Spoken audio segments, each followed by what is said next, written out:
नमस्कार दोस्तों, इस वीडियो में हम मास नंबर या द्रव्यमान संख्या का कॉन्सेप्ट समझेंगे। मेरा नाम है अक्षय, आप देख रहे हैं केमिस्ट्री ज्ञान कोश। केमिस्ट्री के कॉन्सेप्ट्स, डाउट के सॉल्यूशंस और भी एजुकेशनल वीडियोस देखने के लिए इस चैनल को सब्सक्राइब करें और बेल आइकॉन को प्रेस करना ना भूलें।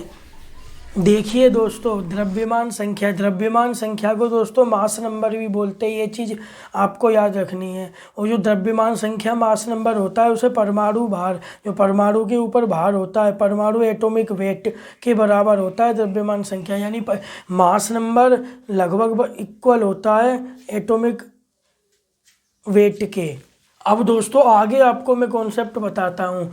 किसी परमाणु के नाभिक में उपस्थित प्रोटॉनों और न्यूट्रॉनों की संख्याओं का योग उस परमाणु की द्रव्यमान संख्या ए कहलाती है। इसे किससे शो करते हैं दोस्तों? कैपिटल ए से। द्रव्यमान संख्या को कैपिटल ए से शो करते हैं दोस्तों।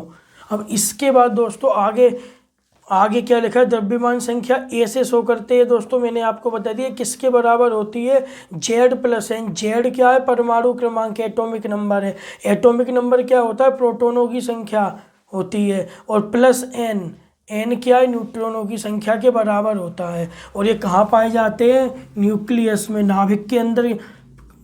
परमाणु के अंदर क्या पाया जाता है दोस्तों? नाभिक को न्यूक्लियस बोलते हैं। न्यूक्लियस किन किन चीज़ों से मिलकर बना होता है? Neutron plus proton.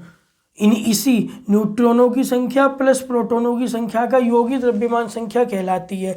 अब दोस्तों एक एग्जाम्पल से मैं आपको बताऊं। ये मैंने लिया है सोडियम 11Na23। 11 यहाँ पे क्या है? ये दोस्तों होता है जेड बराबर परमाणु क्रमांक। इसे एटॉमिक नंबर बोलते हैं।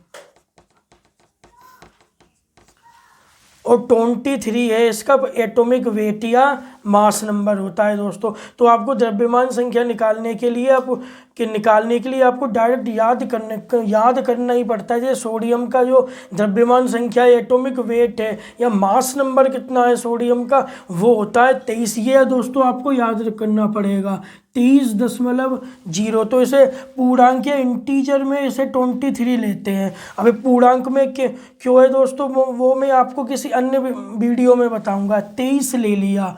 ये दोस्तों आपको याद करना पड़ेगा कि इसका मास नंबर, द्रव्यमान संख्या ए हमारी 23 ये होती है डायरेक्ट दोस्तों।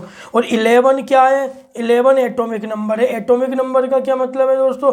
प्रोटॉनों की संख्या। इसमें प्रोटॉनों की संख्या कितनी है? प्रोटॉनों की संख्या 11 है। अब दोस्तों फॉर्मूला लिखेंगे। अब यहीं पे दोस्तों फॉर्मूला लिखते हैं, ए बराबर जेड प्लस एन। तो इसमें पहले न्यूट्रॉन निकाल लेते हैं दोस्तों। न्यूट्रॉन ए हमें मालूम है सोडियम का। ए यानी परमाणु भार कितना है इसका, या द्रव्यमान संख्या है। मास नंबर कितना है सोडियम का? 23। तो 23 लिख दिया। और जेड का क्या मतलब होता है? Atomic number. एटॉमिक नंबर कितना है? 11 का क्या मतलब है? उदासीन परमाणु है, कोई चार्ज नहीं है, तो इसमें इलेक्ट्रॉन प्रोटॉन बराबर होंगे। लेकिन जो परमाणु क्रमांक सतह प्रोटॉनों की संख्या होती है, तो प्रोटॉनों की संख्या कितनी है? प्रोटॉनों की संख्या क्या होगी दोस्तों? तो परमाणु क्रमांक है। परमाणु क्रमांक कितना है दोस्तों? 11। तो इसमें 11 लिख लिया प्लस एन। तो न्यूट्रॉनों की संख्या कितनी आ जाएगी दोस्तों? न्यूट्रॉनों की संख्या आएगी 23 माइनस 11। 23 माइनस 11 हो गए हमारे 12। 12 न्यूट्रॉनों की संख्या निकल आई। और फॉर्मूला क्या होता है? ए बराबर जेड प्लस एन। अब मैं आपको प्रूफ कर दूंगा दोस्तों ये वाली चीज़। जेड क्या है दोस्तों? जेड होता है एटॉमिक नंबर। एटॉमिक नंबर कितना था? प्रोटॉनों की संख्या 11 थी। हमने न्यूट्रॉनों की संख्या निकाल ली है इसमें सोडियम में न्यूट्रॉनों की संख्या 12 निकली। 11 प्लस 12 ये 23 हो गया। तो दोस्तों बराबर हो गया 23।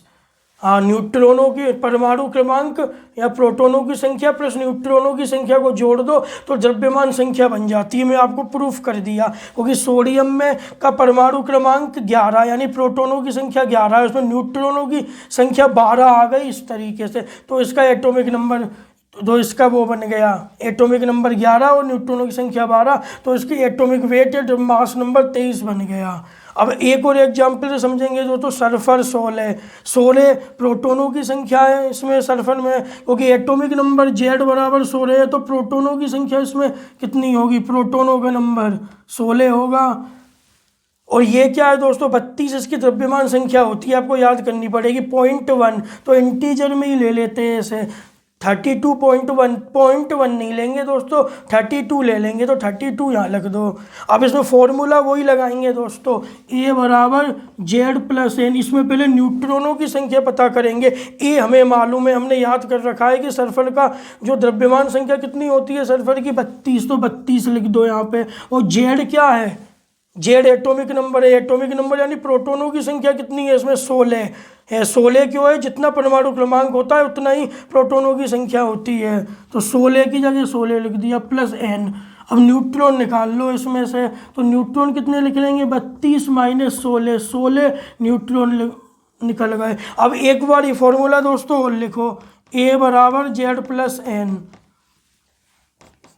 एक क्या है इसमें, Z हमने निकाल लिया, Z परमाणु क्रमांक कितना था सल्फर का, 16, यानी प्रोटोनों की संख्या कितनी थी सल्फर में, 16। और न्यूट्रॉनों की संख्या दोस्तों कितनी निकाली है हमने फॉर्मूले से, 16। 16 प्लस 16 कितने हो गए, 16 दूना 32, तो 32 इसकी द्रव्यमान संख्या जो होती है इस तरह से हमें प्राप्त हो जाती है कि इसमें परमाणु क्रमांक निकालो या प्रोटोनों की संख्या निकालो, न्यूट्रॉनों की संख्या निकालो, फॉर्मूले से दोनों को जोड़ दो तो 32 हमें पता लग जाता है दोस्तों। ये इसका पूरा कॉन्सेप्ट है दोस्तों। धन्यवाद दोस्तों। अगर आपको ये वीडियो पसंद आया है तो वीडियो को लाइक करें, शेयर करें और चैनल को सब्सक्राइब करें।